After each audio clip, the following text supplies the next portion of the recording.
اعوذ باللہ من الشیطان اللعین الرجیم بسم اللہ الرحمن الرحیم الحمدللہ رب العالمین الصلاة والسلام وتحیت والاکرام علی النبی المکی المدنی القرشی الہاشمی الابتہی مولانا و مولا الثقلین جد الحسن والحسین ابی القاسم محمد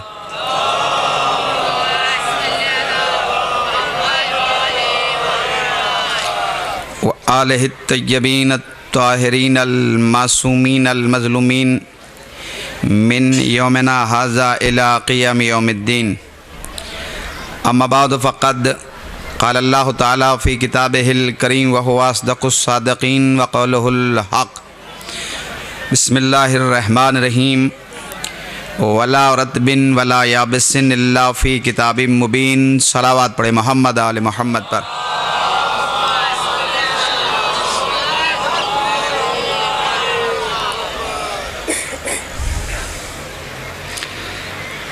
صورتحال یہ ہے کہ میں واقف نہیں ہوں آپ کے مزاج سماج سے، اور آپ بھی واقف نہیں ہوں گے میرے انداز گفتگو سے۔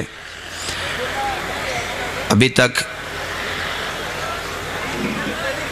میں آپ کی سماعتوں کے اعتبار سے آشنا نہیں ہوں، اور آپ مجھ سے جہد تکلم آشنا نہیں ہے۔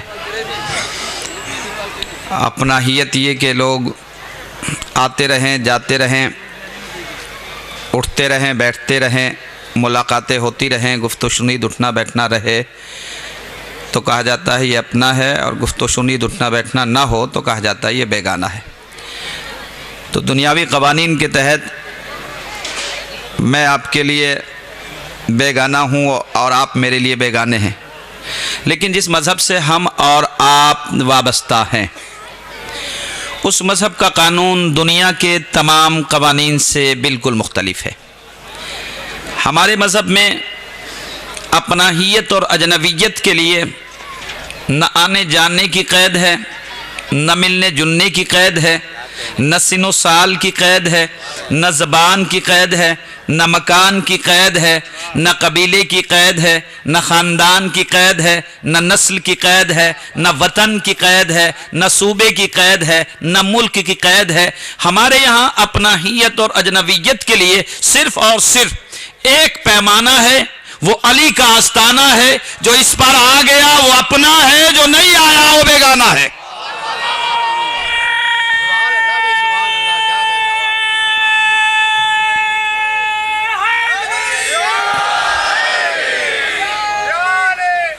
جو آ گیا اس دروازے پر چاہے وہ فارس ہی کا رہنے والا کیوں نہ ہو،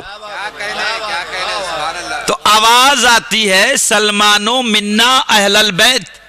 اور جو نہیں آیا اس دروازے پر، جو نہیں آیا اس آستانے پر، چاہے وہ کتنا بھی قریبی رشتہ دار کیوں نہ ہو، چاہے وہ چچا ہی کے لقب سے ملقب کیوں نہ ہو، تو قرآن آواز دیتا ہے تبت یدا ابی لہب وتب۔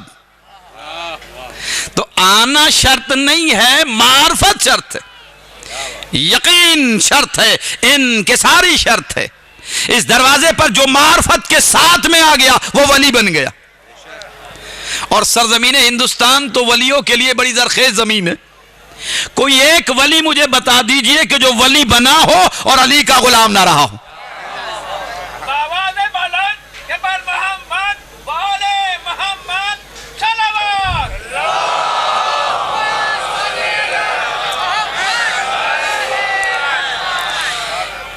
دلی کی سرزمین پہ سوئے ہوئے نظام الدین اولیاء، ان کے مرید تھے ڈاکٹر علامہ اقبال، جو بہت بڑا فلسفی، بہت بڑا مفکر، جس کی شاعری آج بھی ہمارے لبوں کا ترانہ بنی ہوئی ہے۔ وہ مرید تھے نظام الدین اولیاء کے، اور لندن جب علم حاصل کرنے کے لیے جا رہے تھے تو انہوں نے نظام الدین اولیاء کے روضے پر حاضری دی، اور حاضری دینے کے بعد میں اپنے عقیدے کا اظہار اس انداز میں کیا۔ نسبت پہ آپ غور کریں گے کہ نظام الدین اولیاء کے روضے کی جالی کو ہاتھ میں پکڑا، اور پکڑنے کے بعد میں کہتے ہیں کہ کرم کے غریب الدیار ہے اقبال، کرم کہ غریب الدیار ہے اقبال، اور نسبت دیکھے کہتے ہیں مرید شاہ نجف ہے، غلام ہے تیرا۔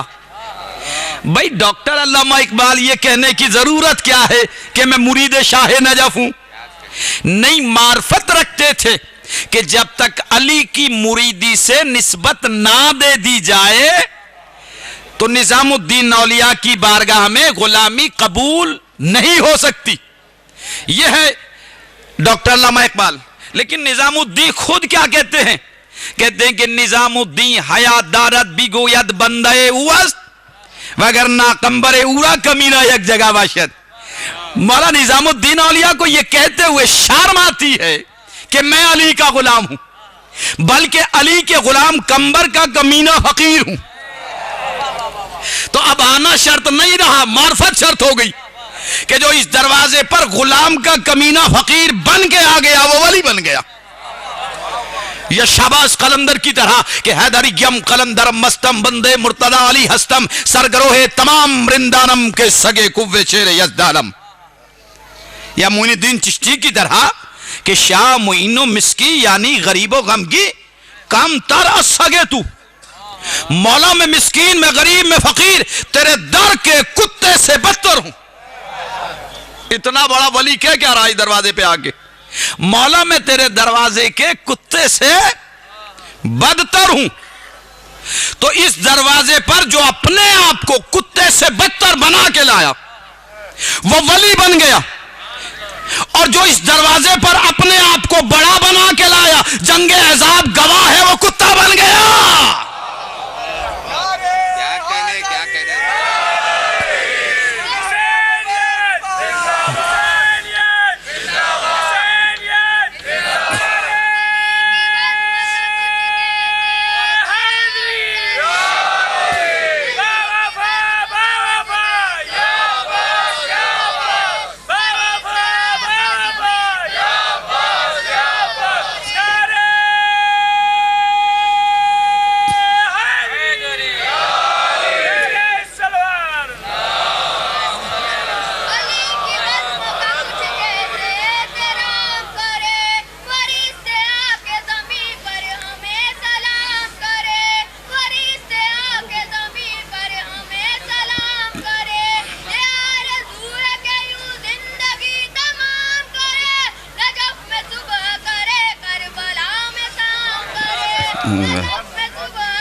تو اس دروازے پر جو اپنے آپ کو کتے سے بدتر بنا کے لایا وہ ولی بن گیا، اور جو ولی بنا کے لایا وہ کتا بن گیا۔ پیغمبر اکرم کی پوری 63 سالہ زندگی آپ کے سامنے، ایک عام الفیل 29 اگست 17 ربیع الاول 570 عیسوی دوشنبے کی صبح صادق سے لے کے 28 صفر 11 ہجری تک 63 سالہ زندگی کو پڑھ جائیے پیغمبر اکرم کی۔ لیکن 82 یا 84 غزوات ہیں، کہیں ایک موقع اور ایک مقام حیات رسالت کا ایسا نہیں ملے گا کہ جہاں نبیوں کے نبی نے دشمن کے لیے یہ لفظ استعمال کیا ہو۔ پوری تاریخ کے حوالے سے گفتگو کر رہا ہوں میں۔ پیغمبر اکرم نے دشمن کے لیے چاہے عتبہ ہو، عتیبہ ہو، وائل ہو، شیبہ ہو، ابو جہل ہو، ابو لہب ہو، مرحب ہو، انتر ہو، حارث ہو، بڑے بڑے دشمن تھے، لیکن پوری تاریخ کے حوالے سے عرض کر رہا ہوں کہ کبھی بھی پیغمبر اکرم نے دشمن کے لیے جملہ استعمال نہیں کیا جو عمر ابن عبدود کے لیے استعمال کیا۔ آخر پیغمبر اکرم آپ رحمت للعالمین بن کے اس کائنات میں آئے ہیں، آپ نے بدترین دشمن کے لیے بھی یہ جملے استعمال نہیں کیے۔ اس نے کون سا ایسا جرم کیا کہ جو آپ نے اسے خطاب کیا کہ من لہذا الکلب، کون ہے جو اس کتے کے مقابل میں جائے؟ وجہ کیا ہے؟ کہ وجہ یہ ہے کہ اس نے دروازے پر بھئی دیکھیں آپ، اس نے دروازے پر آ کے گستاخی کی ہے اور اس نے دروازے پر نیزہ گاڑا ہے، لہذا اللہ کا رسول امتیوں کو یہ رولنگ دے رہا ہے کہ علی اور نبی میدان میں آنے والے کو تو برداشت کر لیں گے، لیکن جب بھی، جس دور میں بھی، جس زمانے میں بھی علی اور نبی کے دروازے پر کوئی گستاخانہ انداز سے آئے گا، جس دور میں دیکھیں آپ، جس دور میں بھی علی اور نبی کے آستانے پر کوئی گستاخانہ انداز سے آئے گا، وہ نگاہ رسالت میں انسان کہے جانے کے لائق نہیں ہے۔ صلوات پڑھے محمد و آل محمد پر۔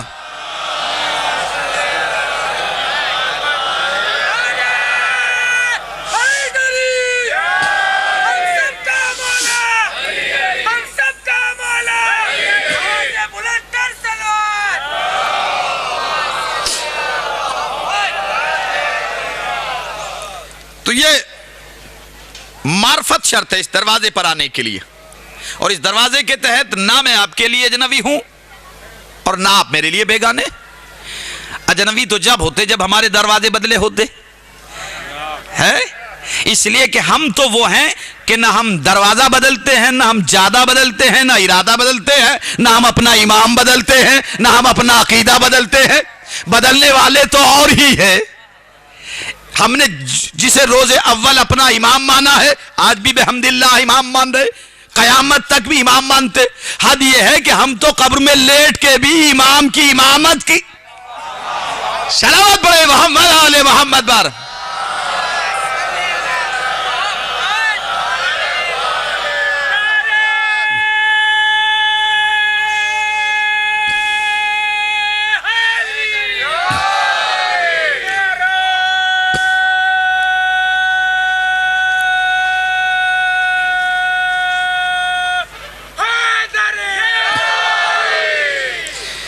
تو یہ فرش پاک جو شہنشاہ کربلا کے صدقے میں بچھایا گیا، یہ مجلس درسگاہ حسین ابن علی، ایک اوپن یونیورسٹی کہ جہاں کوئی تفریق نہیں آنے والے کے لیے، عبادت گاہوں میں تفریق ہے۔ مندر میں گھنٹا بجانے والا مسجد کی صف میں نہیں جا سکتا، مسجد کی صف میں نماز پڑھنے والا کسی گردوارے میں پریئر کرنے کے لیے نہیں جاتا، گردوارے میں پریئر کرنے والا کسی چرچ میں وندنا کے لیے نہیں جاتا، چونکہ سب کی اپنے مذہب کی دیواریں جو اسے روکتی ہے کہ خبردار اپنی عبادت گاہ میں عبادت کو انجام دینا، دوسرے کی عبادت گاہ میں نہیں جانا۔ اور آپ کے یہاں بھی ہے کہ آپ کے یہاں مسجد میں بورڈ لگا دیا جاتا ہے نو انٹری کا، غیر جس میں داخل نہیں ہو سکتا، اور اگر بائی دیوے آ بھی جائے تو آپ مسجد کو کیا کرتے ہیں؟ پاک کرتے ہیں نا۔ یہ ہے یا نہیں ہے؟ نہیں آ سکتا، یعنی غیر جو ہے آپ کی عبادت گاہ میں نہیں آ سکتا، آپ غیر کی عبادت گاہ میں نہیں جا سکتے۔ کیوں؟ اس لیے کہ مذہب کی دیواریں آڑے ہیں جو روکتی ہیں، ٹوکتی ہیں کہ خبردار دوسرے کی عبادت گاہ میں نہیں جانا۔ اور اگر کوئی آ جائے، آپ مسجد میں ہیں اور ایک نان مسلم آ گیا تو ہر مصلی اٹھا کے چہرہ اسے دیکھ رہا ہے، ایسا ہوتا ہے یا نہیں؟ ہر ایک کی نگاہ اس پہ ہے کہ یہ غیر کیسے آ گیا۔ لیکن اپنے ایمان سے بتلائیے، آپ اس درسگاہ حسینی میں بیٹھے، آپ کو پتا ہے کہ میرے برابر میں کون بیٹھا ہے؟ دیکھا ہے آپ نے؟ نہیں دیکھا نا۔ مسجد میں آپ دیکھ رہے ہیں لیکن مجلس میں کوئی نہیں دیکھتا ہے کہ آنے والا کون ہے۔ یہ جو عبادت گاہ ہیں دنیا میں اور ماننے والوں کے لیے دیواریں حائل ہیں کہ جو مسجد میں نماز پڑھتا ہے وہ مندر میں گھنٹا بجانے کے لیے نہیں جا سکتا، جو چرچ میں پریئر کرتا ہے وہ گردوارے میں وندنا کرنے کے لیے نہیں جا سکتا، چونکہ مذہب کی دیواریں آڑے آتی۔ لیکن جب ایک شہنشاہ کے نام سے ایک پاک فرش بچھایا جاتا ہے تو آپ کی نگاہیں مشاہدہ کرتی ہیں کہ مندر میں گھنٹا بجانے والا بھی بیٹھا ہوا ہے، چرچ میں پریئر کرنے والا بھی آ گیا، گردوارے میں وندنا کرنے والا بھی آ گیا۔ اب مذہب کی دیواریں آڑے کیوں نہیں آ رہی؟ مذہب انہیں روک کیوں نہیں رہا؟ مذہب انہیں ٹوک کیوں نہیں رہا؟ آپ نے یہاں مسجد جہاں پر مجلس کا انعقاد ہو رہا ہے وہاں بورڈ تو نہیں لگایا ہوا ہے کہ اس میں غیر داخل نہیں ہو سکتا ہے؟ وجہ کیا ہے؟ تو شاید ان آنے والوں کا جواب یہی ہو کہ تم نے حسین کو باؤنڈ کیا کر دیا ہے، تم نے حسین کو محدود سمجھا ہے، لیکن ہم ایک قدم آگے چل کے سوچ رہے ہیں۔ تمہاری نگاہ میں دھرم کے رکشک کا نام حسین ہے، لیکن ہم ایک قدم تم سے آگے بڑھ کے سوچ رہے ہیں کہ ہم حسین کو صرف دھرم کا رکشک نہیں مان رہے بلکہ مانوتا کے رکشک کا نام حسین ہے۔ اب جہاں جہاں مانوتا ہے وہ اپنی مانوتا کا ثبوت پیش کرنے کے لیے ذکر محافظ انسانیت میں شریک ہو کے اپنی انسانیت کی بیداری کا ثبوت پیش کر رہا ہے۔ صلوات پڑھے محمد و محمد پر۔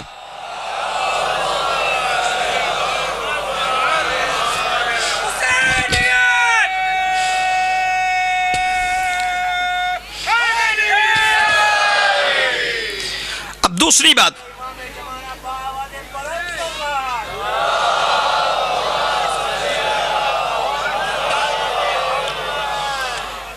درسگاہ کا ایک ہدف، ایک ریزن، ایک مقصد ہوتا ہے۔ درسگاہ جب بھی سجائی بنائی جاتی ہے اس کے پیچھے ایک مقصد ہوتا ہے۔ درسگاہ میں جو اسٹوڈنٹ آتا ہے وہ علم میں اضافے کے لیے آتا ہے۔ یہ درسگاہ حسین ابن علی ہے، باب علم کے بیٹے کے نام سے سجائی گئی ہے۔ تشنگان علم اپنے علم کی پیاس بجھانے کے لیے اس ذکر میں شامل ہوتے۔ اچھا، یہ درسگاہ ہے۔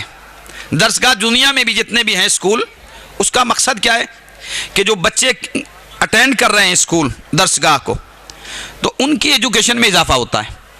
یعنی آج جو فرسٹ کلاس میں ہے آنے والے ٹائم میں وہ سیکنڈ میں ہوں گے، سیکنڈ والے تھرڈ میں، اور تھرڈ والے فورتھ میں، اور فورتھ والے ففتھ کلاس میں پہنچیں گے۔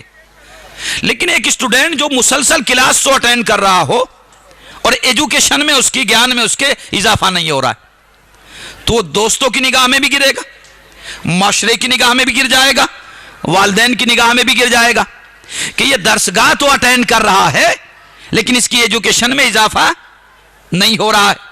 ایسے انسان کو، ایسے بچے کو معاشرہ قبول کرے گا، تعریف کرے گا؟ نہیں کرے گا۔ معاشرے کی نگاہ میں گر جائے گا کہ بھئی یہ کلاس تو اٹینڈ کرتا ہے لیکن اس کے ایجوکیشن میں کوئی اضافہ نہیں ہو رہا ہے۔ یہ ہے درسگاہ حسین ابن علی کے نام سے بنائی ہوئی، سجائی ہوئی۔ تو جیسے ایک اسٹوڈنٹ مسلسل کلاس اٹینڈ کرے اور اس کی ایجوکیشن میں اضافہ نہ ہو وہ معاشرے کی نگاہ میں گر جاتا ہے، ایسے ہی جو درسگاہ حسین اٹینڈ کرے اور اس کی ایجوکیشن میں اضافہ نہ ہو وہ اہل بیت کی نگاہ میں گر جاتا ہے۔ صلوات پڑھے محمد و آل محمد پر۔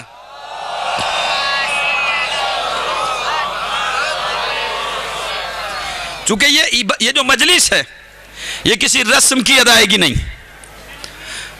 یہ جو مجلس ہے یہ کوئی رسم نہیں جسے ہر سال ادا کیا جاتا ہے، لوگ دور دراز سے آ جاتے، بلکہ ایک مقدس تحریک ہے۔ اس کے پیچھے ایک ہدف ہے، ایک ریزن ہے، اور ایسی مقدس تحریک ہے کہ اگر حقیقت میں ہم اس میں شریک ہو جائے تو قوم میں انقلاب آ جائے۔ حقیقت میں اگر ہم اس تحریک میں شریک ہو جائیں تو قوم میں انقلاب آ جائے گا، لیکن ایسا نہیں ہے۔ وجہ کیا ہے؟ ہم نے مجلس کو رسم بنایا ہوا ہے اور رسمی طور پہ ہم شریک ہیں۔ یہی وجہ ہے کہ معاشرے میں جو برائیاں ہیں وہ اپنی جگہ پر قائم ہیں۔ ہزاروں مجلسیں سننے کے باوجود بھی ہمارے اندر کوئی چینج نہیں آ رہا ہے۔ وجہ کیا ہے؟ جبکہ آپ کے پاس میں ایک ایسی تحریک ہے کہ جو قوم میں انقلاب برپا کر دے۔ کیوں ہمارے اندر چینجنگ نہیں ہو پا رہی؟ ہزاروں مجلسیں ہم نے سنی اور پھر ویسے کے ویسے ہی جیسے پہلے تھے، چونکہ ہم نے مجلس کو رسم جب تک ہم نے بنایا ہوا ہے تب تک اس کا کوئی فائدہ ہمیں دکھائی نہیں دے رہا ہے۔ ایک ہے مجلس حسین، ایک ہے مقصد حسین۔ ہماری شرکت مجلس حسین میں ہے، مقصد حسین میں نہیں ہے، اور جس دن ہماری شرکت مقصد حسین میں ہو گئی اسی دن ساری برائیاں معاشرے سے ختم ہو جائیں گی۔ بس یہی ہے، سمجھنے کی چیز ہے۔ اس مجلس میں جو بھی آ گیا اپنی عقل کے تحت معرفت کے موتی لے کے جائے گا، جو جس کا نصیب ہے۔ ابر رحمت جب جھوم کے برستا ہے تو بوندیں پتھر پہ بھی پڑتی ہیں اور سیپ کے منہ میں بھی جاتی ہیں، لیکن پتھر پہ پڑتی ہے تو ٹکرا کے واپس ہو جاتی ہے، سیپ کے منہ میں جاتی ہے تو موتی بن جاتی ہے۔ اسی طریقے سے جب مجلس ہوتی ہے تو فضائل اہل بیت کی برسات ہوتی ہے، بارش ہوتی ہے۔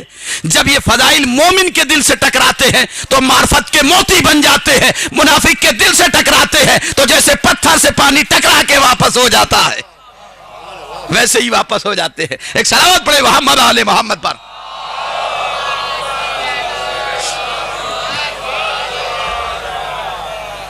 تو ہماری شرکت مجلس حسین میں ہے، مقصد حسین میں نہیں ہو پا رہی، لیکن اصل چیز ہے مقصد میں شرکت۔ مجلس میں شرکت تو آسان ہے لیکن مقصد میں شرکت مشکل ہے۔ اور حسین کی حل من ناصرین ینصرنا کی آواز کربلا میں گونج کے ختم نہیں ہوئی، ہر ایک چاہنے والے سے آج بھی مطالبہ کر رہی ہے۔ آج بھی حسین کہہ رہے ہیں، آج قربانی نہیں مانگ رہے، آج اولاد کی قربانی نہیں، آج جان کی قربانی نہیں، صرف حسین کی آواز ہے۔ کون ہے جو میرے مقصد میں شریک ہو جائے؟ مجلس میں شرکت لاکھوں کی ہے، مقصد میں شرکت کتنوں کی ہے؟ اصل جو ہے ہدف وہ ہے مقصد حسین ابن علی، اور جس کے پیش نظر مقصد حسین نہیں ہے تو اس کی شرکت رسمی طور پہ ہے۔ رسم اور عبادت میں فرق ہے۔ رسم وہ ہے جو بدلتی رہتی ہے اور عبادت وہ ہے جو بدل دیتی ہے۔ رسمیں بدلی ہے، عزاداری نہیں بدلی ہے۔ اور یہ یاد رکھیے کہ عزاداری ہمارے ذریعے سے نہیں پہچانی گئی ہے، ہم ہر دور میں عزاداری کے ذریعے پہچانے گئے ہیں۔ ہم نے کبھی عزاداری کو نہیں بچایا، ہر دور میں عزاداری نے ہمیں بچایا ہے۔ عزاداری ہمارے تعارف کی محتاج نہیں ہے، لیکن ہمارا تشخص عزاداری ہے، ہماری پہچان عزاداری ہے، ہمارا عرفان عزاداری ہے، ہمارا ایمان عزاداری ہے۔ اسے تقدس یہ جو ہے عزاداری کا، اسے پامال نہ ہونے دیجئے للہ۔ اور اس کی عظمت کو سمجھیے کہ آپ کے پاس میں ایک ایسی چیز ہے کہ جس سے سپر پاور لرزا ہے۔ امریکہ نمازوں سے نہیں ڈر رہا ہے، اسے روزے داروں کا ڈر نہیں ہے، اگر اس کے دل میں دہشت ہے تو عزاداری کی ہے۔ اللہ جانے عزاداری کون سا ایسا پاور ہے کہ سپر پاور بھی اس سے گھبرایا ہوا ہے۔ ہے کوئی چیز عزاداری میں کہ جس میں اس لگا ہوا ہے امریکہ کہ کسی طریقے سے اس عزاداری سے ان کو پراگندہ کر دیا جائے، ذہنوں کو ہٹا دیا جائے؟ لیکن موالیان حیدر کرار کی روح عزاداری ہے، اگر انہیں عزاداری سے ہٹا دیا جائے تو زندہ نہیں رہ سکتے، اس لیے کہ زندگی عزاداری کی وجہ سے ہے۔ ہر چاہنے والا جو پہچانا جا رہا ہے اس دنیا میں، یہاں بھی اسی حسین کے ذریعے سے اور وہاں بھی حسین کے ذریعے پہچانا جائے گا۔ لیکن اپنی اس پہچان کو بنانے کے لیے اپنے آپ کو پہلے بنانے کی ضرورت ہے۔ اس فیلڈ میں ہم اپنے آپ کو لے تو جائے کہ جہاں نگاہ حسین اٹھ کے کہہ دے کہ یہ حسین ہی ہے یہ جو آ رہے ہیں، اس منزل پہ ہمیں لے جانا ہے اپنے آپ کو حسینی بنانے کی ضرورت ہے۔ صرف مجلس میں شرکت کر کے ہم حسینی نہیں بن سکتے، مقصد میں شریک ہو کے حسین ابن علی کے چاہنے والوں میں ہم شمار ہو سکتے۔ جبکہ آج ہم سے حسین قربانی نہ اولاد کی مانگ رہے نہ جان کی مانگ رہے، صرف ایک مقصد میں شرکت ہے اور اس میں بھی ہم شریک نہیں ہیں۔ آپ کے پاس میں ایک تحریک ہے، مقدس تحریک ہے، کسی کے پاس میں نہیں ہے یہ سورس جو آپ کے پاس میں، اور دشمن اسی سے لرزا ہے آج تک اور لرزتا رہے گا قیامت تک۔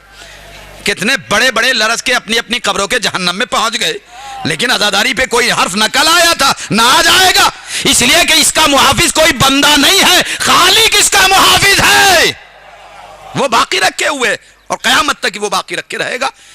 دشمن سیلاب کی طرح جب بھی آئے ہیں سیلاب کی طرح بہہ کے چلے گئے، لیکن عزاداری کا سورج کل بھی تابندہ تھا، آج بھی تابندہ ہے اور قیامت تک روشنی پہنچاتا رہے گا۔ روشنی لینے والے اس سے روشنی لے رہے۔ اب اگر کوئی سورج کے سامنے ہتھیلی کر کے کھڑا ہو جائے، کب تک لگائے گا ہتھیلی کو؟ خود ہی ہٹا لے گا۔ تو کسی کے بدعت کے فتوے سے عزاداری کے سورج پہ کوئی اثر نہیں آنے والا ہے۔ یہ تو سورج تابندہ ہے، تابندہ رہے گا، اس لیے کہ یہ کوئی بندوں کا تھوڑا ہی بنایا ہوا ہے، اللہ کا بنایا ہوا ہے نا۔ ایک صلوات پڑھے محمد و محمد پر۔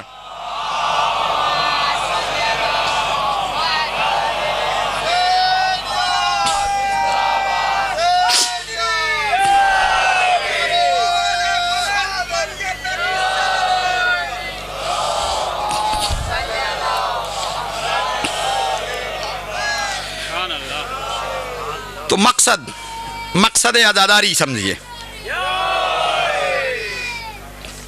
مقصد عزاداری پیش نگاہ ہو۔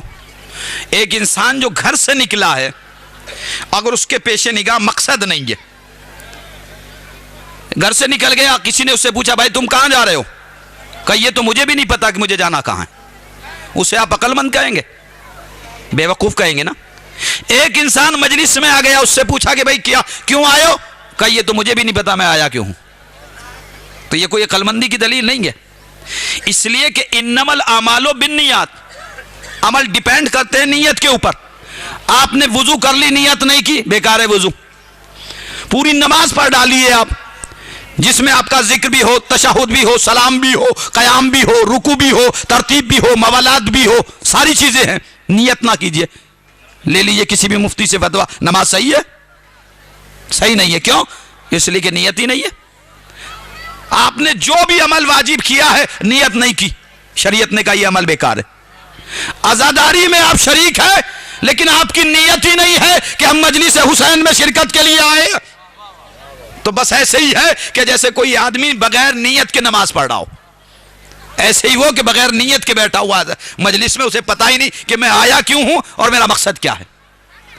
تو عزیزو، بغیر مقصد کے کہیں بھی کوئی بھی کام یہ عقل مندی کی دلیل کبھی نہیں بن سکتا۔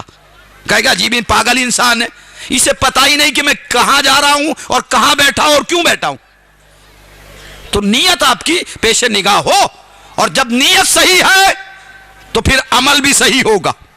جب عمل صحیح ہے تو اعلان قدرت ہوتا ہے کہ فَمَن يَعْمَلْ مِثْقَالَ ذَرَّةٍ خَيْرًا يَرَهُ وَمَن يَعْمَلْ مِثْقَالَ ذَرَّةٍ شَرًّا يَرَهُ۔ پھر ہم ایک ایک ذرے برابر بھی نیکی کی جزا دیں گے۔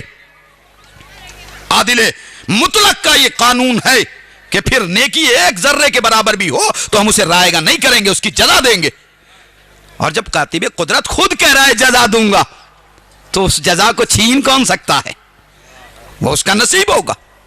تو یہ پیش نگاہ آپ مجلس سے شریک ہوں گے، انشاءاللہ ہوتے رہیں گے، لیکن میرا یہ جو میسیج ہے یہ ضروری سمجھ رہا ہوں میں، کیونکہ ایک میری ذمہ داری ہے، وما علینا الا البلاغ، ذمہ داری ہے کہ میسیج پہنچا دیجئے۔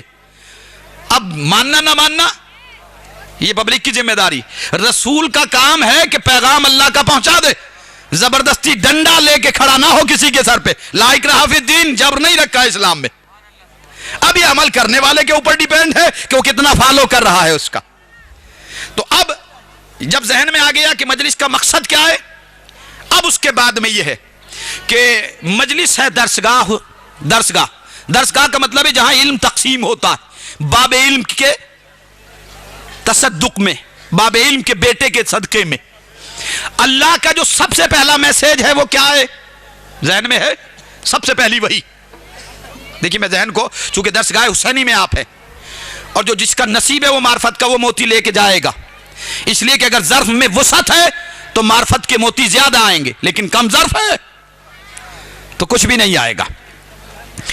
اللہ کا جو سب سے پہلا میسیج ہے رسول اللہ کی طرف آیا ہے، سورہ علق 96 نمبر کا سورہ جو ترتیب ہے، 30ویں پارے میں موجود ہے، رسول کریم غار حرا میں موجود ہے، جبریل امین آئے اور میسیج کیا ہے؟ اقرأ باسم ربک الذی خلق، خلق الانسان من علق، اقرأ وربک الاکرم الذی علم بالقلم، علم الانسان ما لم یعلم، ان الانسان لا یطغی ان رآہ استغنی۔ اقرأ کے معنی پڑھیے، باسم ربک الذی خلق، اس رب کے نام سے جس نے تمہیں خلق کیا۔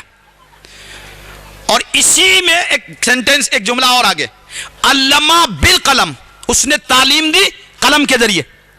پہلی آیت میں کیا کہا؟ پڑھیے، اور یہاں قلم کا تذکرہ کیا. قلم سے کیا کام لیا جاتا؟ لکھنے کا, ہے نا. تو یہ پہلا میسج ہے اللہ کا رسول اللہ کی طرف آنے والا. قرآن کس کی ہدایت کے لیے آیا؟ رسول کی یا امت کی؟ امت کی ہدایت کے لیے آیا نا. تو اللہ کا پہلا پیغام کیا ہے؟ پڑھنے لکھنے سے شروع ہو رہا ہے یا نہیں؟ یعنی اللہ نہیں چاہتا کہ اس کے بندے جاہل رہے, اس لیے اس نے پہلا پیغام جو ہے وہ پڑھنے لکھنے سے شروع کیا ہے. یعنی جو اللہ امت کی جہالت کو پسند نہیں کرتا وہ اپنے رسول کی جہالت کو کیسے پسند کر سکتا ہے؟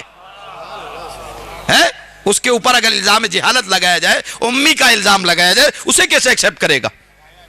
تو یہ پہلا میسج اللہ کا کیا ہے؟ یعنی پڑھنے لکھنے سے شروع ہو رہا ہے. رسول اللہ کے ایک جملے کیا ہے؟ اطلبوا العلم من المہد الی اللحد. علم حاصل کرو. یہ گیان کا سلسلہ کہاں سے ہو؟ ایجوکیشن کا سلسلہ کہاں سے ہو؟ گہوارے سے. کہاں تک رہے؟ قبر تک. یہ رسول کریم کے جملے. اللہ کا پہلا پیغام پڑھنے لکھنے سے. رسول اللہ کا پیغام کہ زندگی کا آغاز علم سے ہو, انجام علم پر ہو. اور ولی اللہ کا پیغام, امیر ممکنات کے جملے کیا ہے؟ امیر کائنات کے جملے کیا ہے؟ مولا متقیان کے جملے کیا ہے؟ یاسب الدین کے جملے کیا ہے؟ قائد الغر المحجلین نے کیا کہا ہے؟ امام المتقین نے کیا کہا ہے؟ کہ جس دن تمہاری ایجوکیشن میں, جس دن تمہارے علم میں اضافہ نہیں ہوا, وہ دن تمہارا ویسٹ گزر گیا, بیکار چلا گیا. تمہیں دن تو ملا لیکن اس دن سے تم نے کوئی فائدہ حاصل نہیں کیا, وہ بیکار چلا گیا. یہ ہے مولا کائنات کے جملے. اور اس کے بعد لہجہ بدل کے کہتے ہیں اگر علم حاصل کرنے والے زندگی کے سارے دروازے بند ہو گئے ہو اور کسی بھی رخ سے ایجوکیشن میں اضافہ نہ ہو رہا ہو تو ایسی زندگی سے موت بہتر ہے. بیکار ہے وہ زندگی کہ جس میں علم میں اضافہ نہیں ہو رہا ہے. اور امام صادق آل محمد علیہ السلام کے جملے,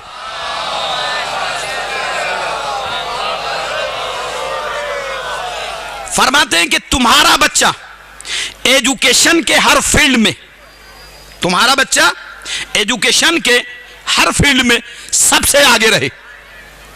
یہ نہیں کہا کہ بچے کو صرف عربی پڑھانا, انگریزی مت پڑھانا. بچے کو فقہ پڑھانا, سائنس نہ پڑھانا. بچے کو اصول فقہ پڑھانا, بائیولوجی نہ پڑھانا. بچے کو منطق پڑھانا, کیمسٹری مت پڑھا دینا. یہ تو کنڈیشن نہیں لگائی گئی. بلکہ امام فرماتے ہیں کہ اگر ماڈرن ایجوکیشن کا پیریڈ ہے تو تمہارا بچہ اس ماڈرن ایجوکیشن میں آگے رہے. یعنی جو بھی شعبہ حیات ہے وہ ہر شعبہ حیات میں تمہارا بچہ علم کے ہر میدان میں آگے رہے تاکہ زمانے پر اس بات کا اظہار کر سکے کہ یہ باب علم کا ماننے والا ہے, ابو جہل کا ماننے والا نہیں ہے. تو یہ دنیا پہ اظہار کر سکے. تو یہ مجلس درس گاہ حسین ابن علی. اور اگر اس مجلس میں آ کے بھی اضافہ نہیں ہوا تو ایسے ہی ہے کہ جیسے سمندر کے کنارے پہ ایک آدمی بیٹھا ہوا چلا رہا ہوں میں پیاسا ہوں, میں پیاسا ہوں. کہ اس سے بڑی بدقسمتی کیا ہے؟ دریا کے کنارے بیٹھا ہوا ہے, پانی بہ رہا ہے اور چلا رہا ہے میں پیاسا ہوں. باب علم کی مجلس کو اٹینڈ کر رہے ہو اور پھر جاہل کے جاہل, اس سے بڑی بدقسمتی اور کیا ہوگی؟ تو یہ ہے. اب جو جس کا حصہ ہے, معرفت کا موتی جو جس کے ظرف میں آئے گا, استعداد کے لحاظ سے وہ لے جائے گا. تو یہ مجلس کا ہدف دیکھیں آپ.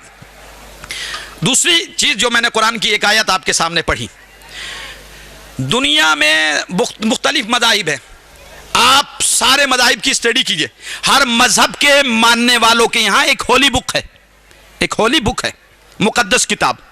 جیسے ہندوازم ہے ان کے یہاں 4 وید ہیں, ہے نا.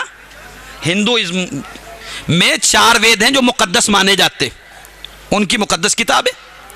اس کے علاوہ جو ہے بھگوت گیتا ہے, کنکی پران ہے, مختلف کتابیں ہیں نا ان کے یہاں. لیکن یہ 4 وید جو ہیں ان کو بڑا مقام دیا جاتا ہے. اسی طریقے سے عیسائیوں کے یہاں بائبل ہے, یہودیوں کے یہاں توریت ہے, اور پنجابی جو ہیں سکھ ان کے یہاں ہے گرنتھ, گرو گرنتھ, اسے مقدس مانتے. آپ سارے مذاہب کی جو مقدس کتابیں اسٹڈی کر لیجئے، لیکن کسی بھی ہولی بک میں یہ سینٹنس آپ کو نہیں ملے گا کہ کائنات کا سارا علم اس کتاب میں ہے۔ یہ شرف اگر حاصل ہے تو صرف قرآن کو حاصل ہے اور کسی کتاب کو حاصل نہیں ہے۔ یہ قرآن کا اعلان ہے، سورہ اعلان چھٹا سورہ 7واں پارہ 59ویں آیت کہ ولا رطبن ولا یابس الا فی کتاب مبین، کوئی خشک و تر ایسا نہیں ہے جو اس روشن اور واضح کتاب میں نہ ہو۔ یہ کسی کے یہاں اعلان نہیں ہے، کسی بھی ہولی بک میں نہیں ہے، جو قرآن کا اعلان ہے۔ اس یونیورس میں منفرد کتاب ہے قرآن مجید کہ جس کا اعلان یہ ہے کہ کائنات کا کوئی علم ایسا نہیں ہے جو قرآن میں نہ ہو۔ بظاہر آپ کو بہت چھوٹا سا دکھائی دے گا، 6666 آیتیں، بسم اللہ کی بے سے لے کے والناس کی سین تک 114 سورے ہے نا، 30 پارے، 3,33,670 حروف، یہ ہے نا بظاہر قرآن۔ لیکن اتنا جامع ہونے کے باوجود اعلان کیا کر رہا ہے؟ کوئی علم ایسا نہیں ہے جو قرآن میں نہ ہو۔ انسائکلوپیڈیا کتنی جلدوں میں ہے؟ مختلف جلدیں ہیں نا، ہزاروں کی تعداد میں جلدیں ہیں، لکھنے والے مختلف پروفیسر ہیں، مختلف ذہن لگائے گئے، لیکن کسی میں یہ جرات نہ ہو سکی کہ انسائکلوپیڈیا میں یہ سینٹنس لکھ دیا جائے کہ کائنات کا سارا علم اس انسائکلوپیڈیا میں ہے۔ کسی نے نہیں لکھا، جبکہ بہت سی جلدیں ہیں اور قرآن ایک جلد میں ہے۔ قرآن کی جامعیت دیکھیے آپ، قرآن صرف ایک جلد میں ہے، انسائکلوپیڈیا کی ہزاروں جلدیں ہیں، لیکن ان کا یہ اعلان نہیں ہے کہ کائنات کا سارا علم اس میں ہے۔ یہ اعلان ہے تو صرف قرآن پاک کا ہے کہ ولا رطبن ولا یابس الا کتاب مبین، کوئی خشک و تر ایسا نہیں ہے جو اس روشن اور واضح کتاب میں نہ ہو۔ یہ اعلان اگر کیا ہے تو قرآن نے کیا ہے۔ قرآن کیا ہے؟ بچے کے ذہن میں سورہ قدر موجود ہے، جو 97 نمبر کا سورہ ہے، 30ویں پارے میں ارشاد ہوتا ہے بسم اللہ الرحمن الرحیم انا انزلناہ فی لیلۃ القدر، ہم نے اسے نازل کیا شب قدر میں۔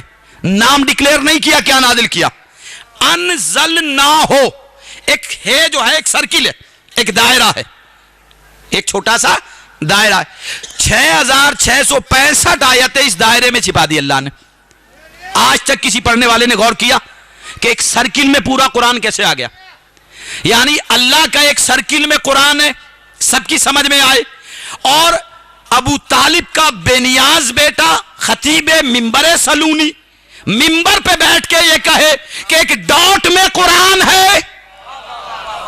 تو اب ہر ایک پوچھ رہا ہے یہ ڈاٹ میں قرآن کیسے، ڈاٹ میں قرآن کیسے؟ میں یہ سمجھتا ہوں کہ 1400 سال بیفور والے اذہان جو تھے باب علم کی زبان سے نکلے ہوئے جملے کو سمجھ نہ سکے تھے، لیکن آج ایجوکیشن کے ذریعے سے ترقی کی گئی ہے۔ آج جو ترقی کا آلہ ہے وہ ہے کمپیوٹر، اور کمپیوٹر میں جو سب سے زیادہ ترقی کی چیز ہے وہ ہے نیٹ، انٹرنیٹ۔ اب جب کوئی اسٹوڈنٹ گوگل میں جاتا ہے اور اپنی زمین کو دیکھتا ہے تو ایک ڈاٹ کی طرح دکھائی دیتی ہے، اور جیسے جیسے اسے انلارج کرتا جاتا ہے ویسے ویسے کائنات اس کے سامنے آنے لگتی ہے۔ یعنی یہ پوری دنیا جب سمٹتی ہے تو ایک ڈاٹ ہے، اور پھیلتی ہے تو دنیا بن جا۔ بھئی آج کیسے پتا چلا؟ کہ یہ پتا تمہاری سمجھ میں اس وقت آئے گا، یہ ڈاٹ جب تمہارا علم اس منزل پہ لے جائے گا کہ یہ ڈاٹ سمٹتا ہے تو ایک ڈاٹ، اور پھیلتا ہے تو دنیا۔ اب مسئلہ ازاداری ہے۔ اب ایک اسٹوڈنٹ چاہتا ہے کہ میں ازاداری کے بارے میں دیکھوں کہ ہمارے ہندوستان میں ازاداری کیسے منائی جاتی ہے، پاکستان میں کیسے منائی جاتی ہے، لندن میں کیسے منائی جاتی ہے، امریکہ میں۔ تو اب وہ ویب سائٹ جب کھولتا ہے تو ازاداری کے بعد میں وہ ڈاٹ، پھر کام۔ بھائی یہ ڈاٹ کیوں لیا ہے؟ کہ تمہیں کیا پتا، جب یہ ڈاٹ کھلے گا اور پوری کائنات کی ازاداری اس میں سے نکلے گی، پتا چلے گا کہ یہ ڈاٹ سمجھتا ہے تو ڈاٹ ہے، پھیلتا ہے تو کائنات میں ازاداری بن کے پھیل جاتا ہے۔ صلوات پڑھیں محمد علیہ محمد پر۔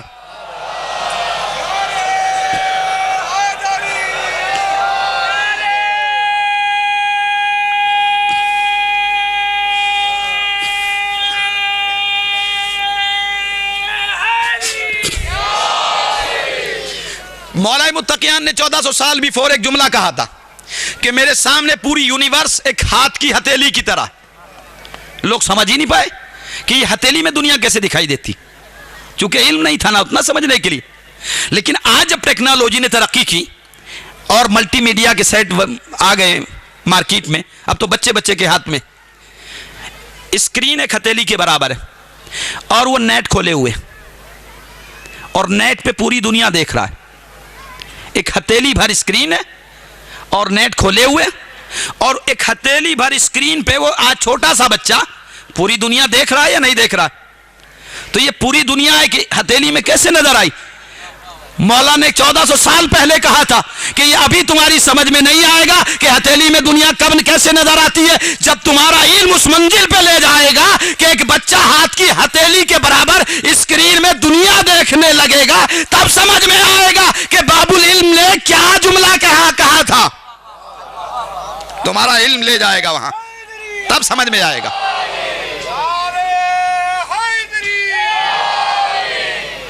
تو سورہ قدر میں نام ڈکلیئر نہیں کیا، انزلنا ہو ایک سرکل ہے کہ ہم نے اسے نازل کیا.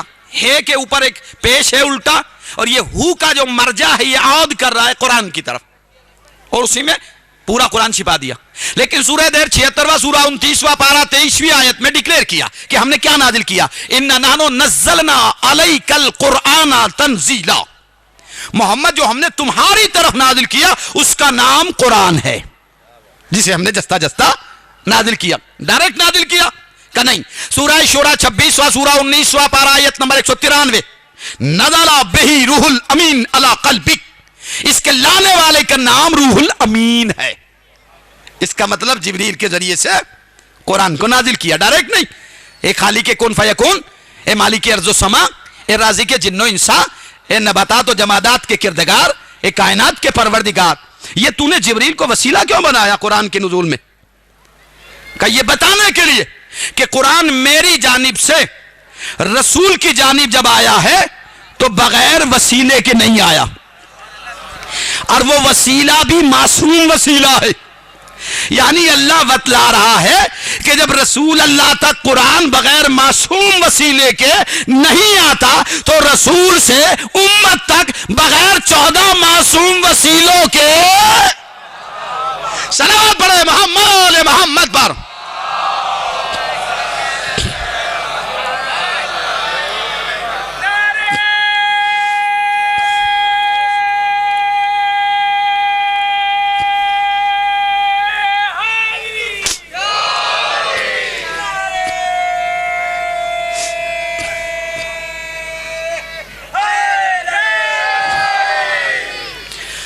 تو سورہ شورى میں بتایا کہ ہم نے جبریل کے ذریعے نازل کیا. کہاں نازل کیا؟ سورہ فرقان 25واں سورہ 18واں پارہ پہلی آیت، تبارک الذی نزل الفرقان علی عبدہ لیکون للعالمین نذیرا. پاک و متبرک ہے وہ ذات کہ جس کے سینے پہ اللہ نے قرآن کو اس لیے نازل کیا تاکہ اس کے ذریعے لوگوں کو ڈرایا جائے. تو جس نے نازل کیا وہ اللہ ہے، جو لے کے آیا وہ عبداللہ ہے، جو کچھ لایا وہ کلام اللہ ہے، جس کی طرف لایا وہ رسول اللہ ہے. تو جس نے نازل کیا وہ بھی پاک ہے نا؟ نہیں، ایسے نہیں. سورہ بنی اسرائیل 17واں سورہ 15واں پارہ پہلی آیت، سبحان الذی اسری بعبدہ لیلا من المسجد الحرام الی المسجد الاقصی. سبحان، سبحان کے معنی ہر عیب و نقص سے پاک و منزہ. یعنی جس نے نازل کیا وہ کون ہے؟ سبحان، ہر عیب سے پاک و منزہ، جس میں کسی طریقے کا کوئی عیب نہ ہو، وہ ہے سبحان. تو اللہ نے اپنا ٹائٹل یہاں کیا رکھا؟ سبحان الذی اسری بعبدہ لیلا من المسجد الحرام الی المسجد الاقصی. پاک و منزہ وہ ذات جو لے گئی اپنے بندے کو راتوں رات مسجد الحرام سے مسجد اقصی تک. تو جس نے نازل کیا وہ کون؟ سبحان، یعنی پاک. اچھا، جس کی طرف نازل کیا گیا وہ کون؟ وہ بھی پاک. سورہ طٰہٰ 20واں سورہ 16واں پارہ پہلی آیت، طٰہٰ ما انزلنا علیک القرآن لتشقی. اے پاک و منزہ ذات، یہ قرآن ہم نے تمہاری طرف اس لیے نازل نہیں کیا کہ تم مشقت میں پڑ جاؤ، چونکہ قرآن مشقت میں ڈالنے والی کتاب کا نام نہیں ہے، مشقت سے نکالنے والی کتاب کا نام قرآن ہے. جبکہ خاموش ہے، بولتا نہیں، ٹوکتا نہیں، اگر قل ہو اللہ کا ترجمہ کوئی اللہ دو کرے تو اسے ٹوک نہیں رہا ہے نا, خاموش ہے, لیکن اس کے باوجود پاور دیکھے کہ یہ برائیوں سے نکال لیتا ہے, پریشانیوں سے نکال لیتا ہے. جب صامت کا یہ پاور ہے کہ یہ برائیوں سے نکال لیتا ہے, اب اگر کہیں بولتا ہوا قرآن کسی کو ہلاکت کے گڑھے سے نکالتا ہوا نظر آئے, سلام پڑھے محمد محمد پر.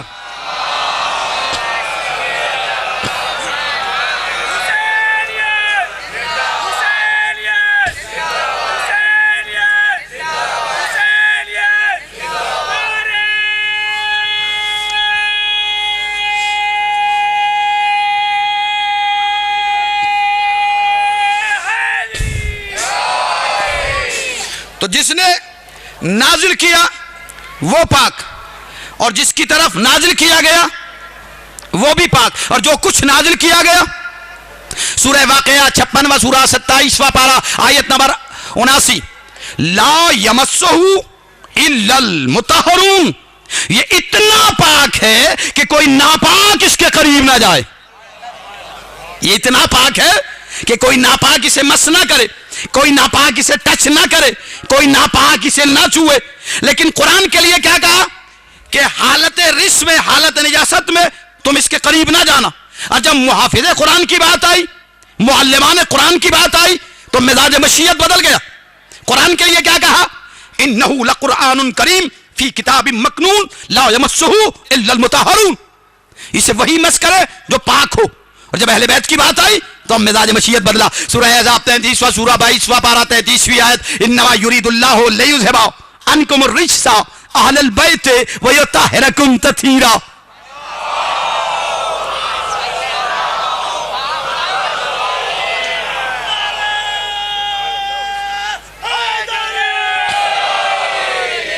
فقط اور فقط اہل بیت کے لیے اللہ کا ارادہ یہ ہے کہ رزق کو ان سے دور رکھے. دیکھیے قرآن کے لیے کیا کہہ رہا ہے, حالت نجاست میں تم اس کے قریب نہ جانا. اور اہل بیت کے لیے کیا کہہ رہا ہے, رزق کو میں ان کے قریب نہیں آنے دوں گا, میں نہیں آنے دوں گا. یعنی ان کی طہارت کی رسپانسبلٹی ذات واجب نے اپنے دست قدرت میں رکھی ہے. انہوں نے کہا رزق کو میں ان کے قریب نہیں آنے دوں گا. اب یہ بات ختم ہو جاتی ہے کہ فلاں مجلس میں نہیں آتا, فلاں ماتم میں نہیں آتا, فلاں محفل میں نہیں آتا, فلاں ذکر میں نہیں آتا. اللہ نے کہا جو ریس ہوگا, جو ریس ہوگا اسے میں آنے ہی نہیں دوں گا. یہاں تو آئے گا وہ جو پاک ہوگا. صلوات بڑھے.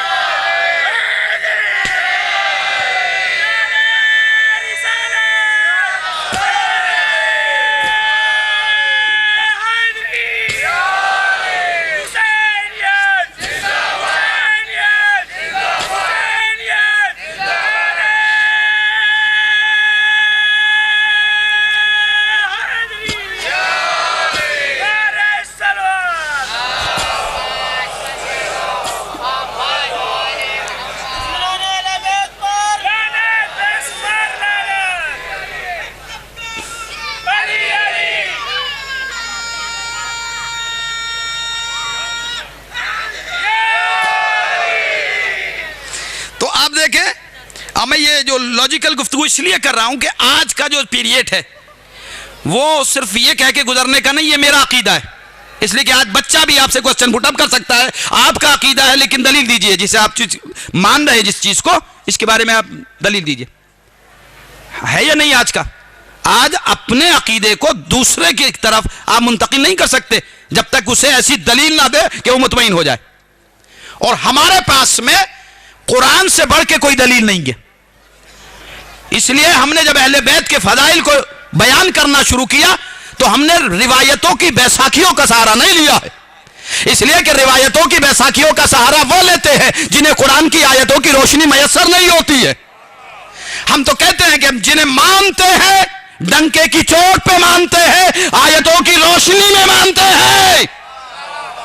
اور ان کے فضائل کے لیے ہمارے پاس میں روایتوں کی ضرورت نہیں ہے. ہم آیتوں کو دلیل بنا کے دلیلوں کے اتنے بھاری پتھر سینوں پہ رکھ دیتے ہیں کہ آدمی مر تو سکتا ہے, ہٹا نہیں سکتا. یہی تو قرآن ہے کہ کم سے کم 73 فرقے والے آمنا و صدقنا کی آواز کو بلند کرے. روایتوں میں کنٹراڈکشن ہو سکتا ہے, حدیثوں میں ضعیف کا تضاد ہو سکتا ہے, تفسیروں میں غلطی ہو سکتی ہے, ترجمے میں اختلاف ہو سکتا ہے, لیکن آیت میں کسی کو اختلاف نہیں. آیت میں کسی کو اختلاف نہیں, سورہ میں کسی کو اختلاف نہیں. کوئی بھی مسلمان یہ نہیں کہہ سکتا کہ آپ کا قرآن سورہ فاتحہ سے شروع ہوتا ہے, میرا قرآن جو ہے وہ سورہ فیل سے شروع ہوتا ہے. کوئی نہیں کہہ سکتا. بلکہ جس مسلمان کے گھر میں قرآن ہے اس کا آغاز سورہ فاتحہ سے ہے. اس کے یہاں پہلا سورہ سورہ فاتحہ ہے, دوسرا سورہ بقرہ ہے, تیسرا سورہ آل عمران ہے, چوتھا سورہ نساء ہے, پانچواں سورہ مائدہ ہے, چھٹا سورہ انعام ہے, ساتواں سورہ اعراف ہے, آٹھواں سورہ انفال ہے, نواں سورہ توبہ ہے, 10واں سورہ یونس ہے, 11واں سورہ ہود ہے, 12واں سورہ رعد ہے, 13واں سورہ نحل ہے. یہ سورہ کی ترتیب ہے یا نہیں ہے؟ سب کے یہاں 15واں سورہ بنی اسرائیل ہے. یہ سوروں کی ترتیب سب کے یہاں ہے. کوئی نہیں کہہ سکتا میرے یہاں یہ ترتیب نہیں. اور حوالہ اس لیے دے رہا ہوں کہ کوئی بھی کسی بھی مسلمان کے گھر قرآن رکھا ہو, جا کے یہ سورہ بھی پڑھے, یہ آیت بھی پڑھے اور غور کرے اپنے عقیدے پر اور دعائیں دے اہل بیت کو کہ جنہوں نے قرآن کی حقیقت کو کائنات سے منوایا ہے اور کائنات تک پہنچایا ہے. تو جس کی طرف نازل کیا گیا وہ بھی پاک, جو کچھ نازل کیا گیا وہ بھی پاک, جو لے کے آیا. سورہ نحل 16واں سورہ 14واں پارہ آیت نمبر 102, قل نزلہ بروح القدس من ربک بالحق. میرا بھی کہہ دو کہ ہم نے اسے نازل کیا روح القدس کے ذریعے سے. قدس کے معنی ہے پاک, یعنی جو فرشتہ لایا وہ کون ہے؟ پاک. جس نے نازل کیا وہ بھی پاک, جو لایا وہ بھی پاک, جو کچھ لایا وہ بھی پاک, جس کی طرف لایا وہ بھی پاک. جس نے نازل کیا وہ اللہ پاک, جس نے نازل کیا وہ اللہ پاک, جو لایا وہ بندہ پاک, جو کچھ لایا وہ کلام پاک, جس کی طرف لایا وہ رسول پاک. اب قرآن کی پاک آیتیں ناپاک ذہن والے کی سمجھ میں نہیں آئے گی. ایک صلوات پڑھے محمد و آل محمد پر.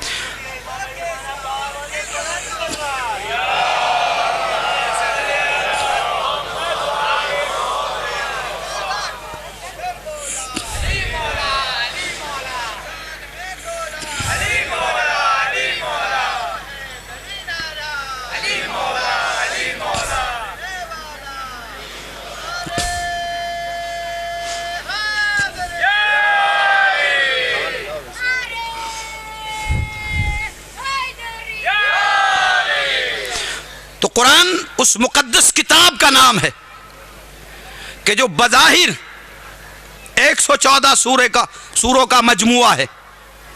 114. جب آپ لکھیں گے 114 تو ایک پہلے لکھیں گے, 14 بعد میں لکھیں گے. بھائی دیکھیں کیا ترتیب ہے یہ, ایک تو اسی کو زیب دیتا ہے نا. اب یہ 14 اس سے پوچھ لیجئے. صلوات پڑھے محمد و آل محمد پر.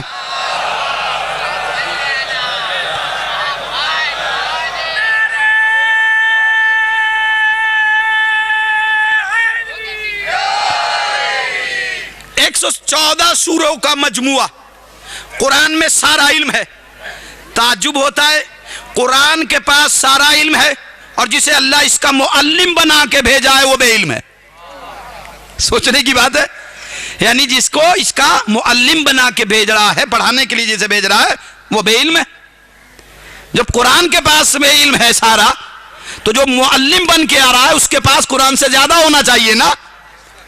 اس لیے کہ قرآن ہے کیا اصل میں, میں 2 جملوں میں سمیٹ کے عرض کر دوں. اسلام اور قرآن کا جو نام سنتے ہیں آپ, یہ اسلام یہ قرآن، یہ اسلام یہ قرآن. دو جملوں میں عرض کر رہا ہوں کہ اسلام کیا ہے، قرآن کیا ہے. اہل بیت کے گھر میں بولی جانے والی زبان کا نام قرآن ہے، اپنائی جانے والی تہذیب کا نام اسلام ہے. یہ ہے قرآن اور یہ ہے اسلام. تو قرآن میں سارا علم، جو معلم ہے اس کے پاس سارا علم. اسی لیے تو ولیوں کے ولی نے کہا میرے سینے میں جو علم کا سمندر ٹھاٹے مار رہا ہے، میں نے نبی سے اس انداز میں لیا ہے کہ جیسے پرندہ پرندے سے غذا لیتا ہے. لوگوں کی سمجھ میں نہیں آیا کہ یہ علی نے کیا دیا کہ میرے علم میں جو سمندر علم سینے میں سمندر علم ہے وہ ٹھاٹے مار رہا ہے. میں نے یہ سارا کا سارا کس سے لیا؟ اپنے نبی سے لیا. لوگ سمجھ نہیں پائے کہ علی نے یہ کیا کہہ دیا کہ نبی کے سینے کا علم ٹرانسفر ہو گیا علی کے سینے کی طرف. لوگ سمجھنے سے قاصر تھے. لیکن جب ٹیکنالوجی نے ترقی کی اور ملٹی میڈیا کے سیٹ آ گئے، اب ملٹی میڈیا کے سیٹ میں انسان کے شوق کے مطابق ڈاٹا چھپا رہتا ہے، بڑی فائلیں چھپی رہتی ہے.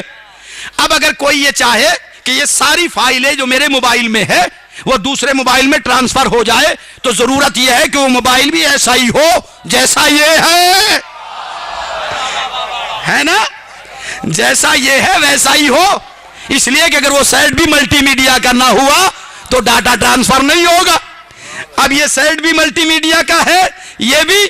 اس میں ایک آپشن دیا ہوا تھا بلوٹوتھ، اسے آن کر دیا، تھوڑی دیر میں ساری فائلیں ادھر آ گئی. آج ایک بچہ بھی کھڑے ہو کے آبجیکشن نہیں کرتا کہ یہ نوحہ ادھر سے ادھر کب گیا، مجھے تو دکھائی نہیں دیا ہے. یہ قصیدہ ادھر سے ادھر منتقل کب ہوا، میں نے تو دیکھا ہی نہیں. آج بچہ بھی شک نہیں کرتا. کیوں؟ اس لیے کہ علم بڑھا ہوا ہے. تو جب علم بڑھتا ہے تو یقین پیدا ہوتا ہے، جب جہالت بڑھتی ہے تو شک پیدا ہوتا ہے. ایک جملہ آپ کی سماعتوں کو مد نظر رکھتے ہوئے عرض کر دوں کہ جب علم بڑھتا ہے تو یقین پیدا ہوتا ہے، جہالت بڑھتی ہے تو شک پیدا ہوتا ہے. جب علم اپنے نقطۂ کمال پہ پہنچتا ہے تو یہ کہتا ہوا نظر آتا ہے کہ میرے سامنے سے سارے پردے ہٹا بھی دیے جائے تو میرے یقین میں ذرہ برابر بھی اضافہ نہیں ہو سکتا، فرق نہیں آ سکتا. اور جب جہالت شک کی معراج پہ پہنچے تو اللہ کی سب سے بڑی نعمت رسول کی ذات میں شک کر بیٹھتی ہے. یہ ہے یقین اور یہ ہے شک. تو یقین کی نیند سونا شک کی اس جاگنے والی منزل سے کہیں بہتر ہے کہ جس میں وہ جاگ رہا ہے. اسی لیے یقین کی نیند پیاری ہے، شک کا جاگنا پیارا نہیں ہے. اور اگر کوئی اس یقین کے ساتھ سو جائے کہ دیکھنے والے حیرت کی تصویر بنے رہ جائے اور سونے والا ایسا سو رہا ہو کہ اس کے سونے کا سودا وہ کر رہا ہو جو علی کل شیء قدیر ہو، اور ایسے اطمینان کی کہ کبھی سویا ہی نہ ہو. تو یہ یقین اس وقت میسر ہوتا ہے کہ جب علم تکمیل پہ پہنچتا ہے. اب وہ تلواروں سے نہیں گھبراتا ہے، دشمنوں کی تعداد سے نہیں گھبراتا ہے، اور ایسے یقین کے ساتھ سو جاتا ہے کہ وہ یقین کا خالق خود کہتا ہے یہ اپنا سونا بیچو گے. کتنا قیمتی ہو جاتا ہے یہ یقین کا سونا. یقین کا سونا جبکہ رسول بھی نہیں ہے، لیکن شک کا جاگنا رسول کی موجودگی میں اور اس کے بعد پریشان ہونا ہے. پریشان رسول ساتھ میں ہے لیکن شک کے دائرے میں رسول کے ساتھ ہو کے گھبرا رہا ہے غار حرا میں ہے اور پریشان ہے. تو بھائی اس شک کے جاگنے سے علی کی وہ یقین کی نیند کہیں بہتر ہے. صلوات پڑھے محمد علی محمد پر.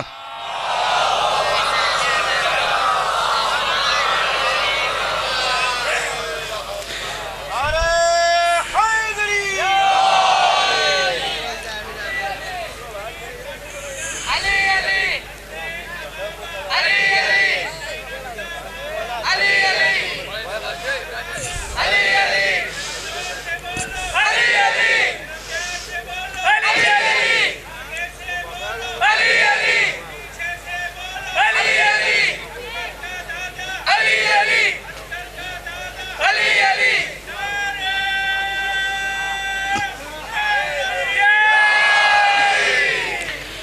بس ایک آیت، 2 آیتیں آپ کے سامنے پیش کر دوں اور کل سلسلہ بھی کنٹینیو ہوگا انشاءاللہ، کیونکہ وقت کے دامن میں بڑی کم وسعت ہوتی ہے۔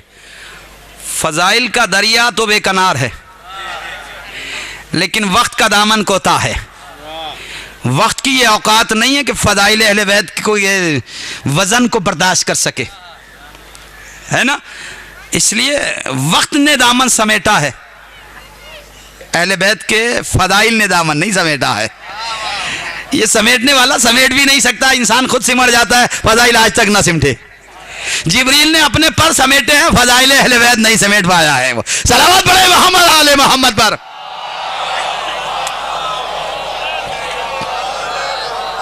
تو قرآن آج بھی معجزہ ہے۔ لوگ کہتے ہیں نا کہ بھئی یہ آج معجزہ کیسے؟ قرآن کے نزول کا جو سلسلہ ہے وہ کب سے، کب نازل ہوا قرآن؟ آغاز کب سے؟ 610 عیسوی AD، 610 AD، یہ ہے قرآن کے نزول کا سلسلہ۔ اسپیس میں ابو طالب کے بیٹے نے ممبر سے ایک اعلان کیا۔ دیکھیے گفتگو میری ایجوکیشن پہ ہے اور یہ درسگاہ ہے، یہ مجلس جو ہے یہ علم کے بانٹنے کا ایک ذریعہ ہے اور علم حاصل کرنے کا ذریعہ ہے۔ اس لیے میری گفتگو جو ہو رہی ہے وہ ایجوکیشن ہی پہ ہو رہی ہے، اور خاص کر میں نے قرآن کو محور بنایا ہوا ہے۔ اور ایک ایسی دلیل آپ کے سامنے میں قرآن سے پیش کر رہا ہوں کہ آپ سوچیں گے کہ واقعاً آج بھی معجزہ ہے قرآن۔ ابو طالب کے بیٹے کے جملے سنے پہلے، 1400 سال بیفور کی بات ہے، ممبر پہ بیٹھ کے کہا کہ سلونی سلونی، اور اس کے بعد میں ایک جملہ کہا کہ سلونی ان ترک السما، مجھ سے اسپیس کے بارے میں سوال کرو۔ یعنی جہاں ذہن اسپیس میں پہنچنے کے لیے تیار نہ ہو، اور علی یعنی باب علم کی زبان سے نکلے ہوئے جملے سروں سے ٹکرائے ضرور لیکن قرار نہ پا سکے۔ یہ سمجھ ہی نہیں پائے کہ ابو طالب کے بیٹے نے کیا کہہ دیا اسپیس کی طرف۔ لیکن جب انسان نے علم کے ذریعے سے، ایجوکیشن کے ذریعے سے زمانے کو ڈیولپ کیا تو انسان علم کے ذریعے اسپیس میں پہنچا۔ یاد ہے اسپیس میں سب سے پہلا جانے والا کون انسان تھا؟ کہاں کا تھا؟ رشیا کا تھا، سب سے پہلا اسپیس میں جانے والا۔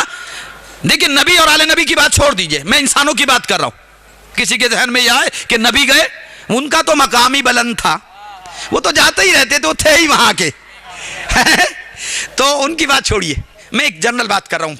آج اس یونیورس میں، اس دنیا میں، کہ سب سے پہلے خلا میں کون گیا؟ علی ابن ابی طالب نے کہا اسپیس کے بارے میں اس سے سوال کرو۔ قرآن کے نزول کا سلسلہ ہے 610 عیسوی، اور سب سے پہلا آدمی جو رشیا کا گیا ہے یوری گیگرین۔ وہ کب گیا؟ 12 اپریل 1961 میں گیا، 12 اپریل 1961 میں گیا۔ اور قرآن کب نازل ہوا؟ 610 عیسوی میں۔ قرآن کے نازل ہونے کے 1300 سال کے بعد میں اسپیس میں گیا، خلا میں۔ آج رشیا کے میوزیم میں اس کی ممی رکھی ہوئی ہے، اس کے اوپر لائٹ کا سسٹم کیا ہوا ہے۔ جب اس کے اوپر لائٹ پڑتی ہے تو وہ آواز جو اسپیس سے اس نے لینڈ پہ بھیجی تھی اسے ریکارڈ کیا گیا تھا، اور وہ آج آواز سنائی جاتی۔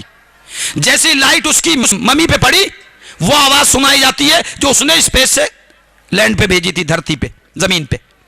وہ آواز کیا ہے جو آج سنائی جاتی ہے؟ میوزیم میں اس کی ممی رکھی ہوئی ہے گیگرین کی، یوری گیگرین کی، اور اس پہ لائٹ کا سسٹم ہے۔ جیسی لائٹ پڑی اس کی ممی پہ آواز آئی۔ آواز کیا ہے؟ وہ آواز سنیے، پھر قرآن کی آواز سنیے۔ وہ آواز کیا ہے؟ وہ آواز یہ ہے کہ میں یہ محسوس کر رہا ہوں کہ یا تو میری آنکھوں پر نشہ کر دیا گیا ہے یا مجھ پر جادو کر دیا گیا ہے۔ یہ ہے اس کی آواز، اسپیس میں جانے والے کی۔ 1961 میں یہ آواز اس نے بلند کی، اور آج اس کی ممی پہ لائٹ پڑتی ہے تو یہ آواز سنائی جاتی ہے۔ قرآن نازل ہوا 610 عیسوی میں۔ اب قرآن کے جملے سنیے، سورہ الحجر 15 سورہ 14 پارہ آیت نمبر 13-14۔ آواز آتی ہے لو فتحنا علیہم بابا من السماء فظلوا فیہ یعرجون۔ اللہ کہہ رہا ہے اگر ہم اپنی قدرت سے آسمان کا ایک دروازہ کھول دیں اور دن دہاڑے اس دروازے سے تم اسپیس میں چلے جاؤ، لقالوا انما سکرت ابصارنا بل نحن قوم مسحورون، تو تم وہاں جا کے یہی کہو گے کہ یا تو ہماری آنکھیں نشیلی کر دی گئی ہے یا ہم پہ جادو کر دیا گیا ہے۔ یہ ہے قرآن، یہ ہے قرآن۔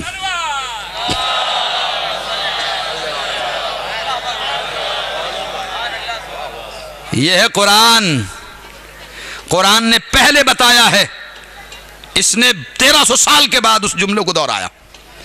اسی لیے ہم کہتے ہیں کہ قرآن رٹنے کی کتاب کا نام نہیں ہے, سمجھنے کی کتاب کا نام قرآن ہے. اور پورے قرآن میں کوئی ایک بھی آیت ایسی نہیں ہے 6666 آیتوں میں کہ جس میں ذات واجب نے یہ کہا ہو کہ قرآن رٹنے کی کتاب ہے. بلکہ یہ 2 بار ریپیٹ کی گئی ہے قرآن مجید میں, افلا یتدبرون القرآن ام علی قلوب اقفالها. تم قرآن میں غور و فکر کیوں نہیں کرتے؟ کیا تمہارے دلوں پہ تالے بند ہے؟ جہاں بند ہے میں دیکھیں آپ, جہاں بند ہے وہاں غور و فکر نہیں ہے, جہاں آزادی ہے وہاں غور و فکر ہے. تو قرآن یہ رٹنے کی کتاب نہیں. بھائی امام صادق کا ایک جملہ سنیں, فرماتے ہیں کہ پورے قرآن پاک کو 70 بار ریپیٹیشن کرنے سے کہیں بہتر ہے ایک آیت کو سمجھ کے پڑھنا اور اسے محفوظ کر لینا. یہ ہے مقصد قرآن کہ جو وارث قرآن بتلا رہے. قرآن رٹنے کی کتاب کا نام نہیں ہے. 70 بار ریپیٹ کرنے سے, بسم اللہ کی بے سے لے کے والناس کی سین تک پڑھنے سے کہیں بہتر ہے, امام صادق کہہ رہے ہیں, ایک آیت کو سمجھ کے پڑھنا اور اس کے معنی مفاہیم کو ذہن میں رکھ لینا. یہ ہے قرآن. اور اسی قرآن کی حفاظت کے لیے وارث قرآن نے اپنا پیارا وطن مدینہ چھوڑا, کربلا کو آباد کر دیا. وہ زہرا کا لاڈلا جس نے ریگزاروں کو, کربلا کے ذروں کو وہ تاثیر عطا کر دی کہ اب چاہنے والا جہاں سے بھی خاک اٹھائے گا وہ خاک شفا بن جائے گی. حسین نے لہو پلا دیا ان سوکھے ہوئے ذروں کو جو تشنا تھے, اور چلتے چلتے چاہنے والوں کو فراموش نہیں کیا مولا حسین نے. بنی اسد کے قافلے والوں سے جب زمین خریدی, واپس ہبا کر کے کہا ایک بات کا خیال رکھنا, ہماری شہادت کے بعد اگر کوئی ہمارا زائر ہمارے روزے کی زیارت کرنے کے لیے آئے تو اسے 3 دن مہمان ضرور رکھنا. کتنا کریم تھا وہ مولا کہ جس کے بچے 3 دن کے بھوکے پیاسے شہید ہوئے, لیکن چاہنے والوں کے لیے اہتمام کیا ہے کہ میرے چاہنے والے جب بھی آئے سرزمین کربلا پہ, ایک قافلہ بنی اسد والوں ان کو 3 دن مہمان ضرور رکھنا.